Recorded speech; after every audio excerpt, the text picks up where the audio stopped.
再来，泡美客户只是过来处理水分漏水的问题结果我们发现发动机在怠速运转的时候，你听到一个非常明显的哒哒哒哒哒哒的声音。一检查，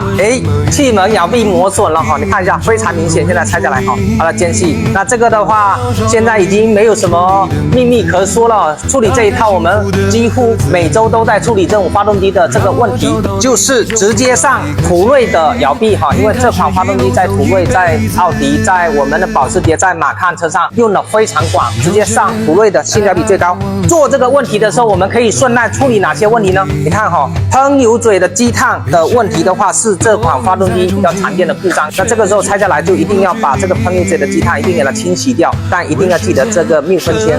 一起更换掉。气门摇臂异响这个问题，主播为什么拍了又拍呢？关键是这个摇臂如果没有引起重视的话，它会扩大损失，扩大到什么程度呢？如果这个滚针掉下来的话，有可能磨损凸轮轴，这是比较小的。如果再往大的扩大的话，掉下去卡在气门弹簧上面的话，直接把缸盖打坏掉，这个时候维修的费用就非常高。所以说我再而再的拍气门摇臂的视频的原因就在这里如果大家有发现自己的车子动力的声音有异常了，不一样了，那么一定要及时的去检查判断，排除它的问题。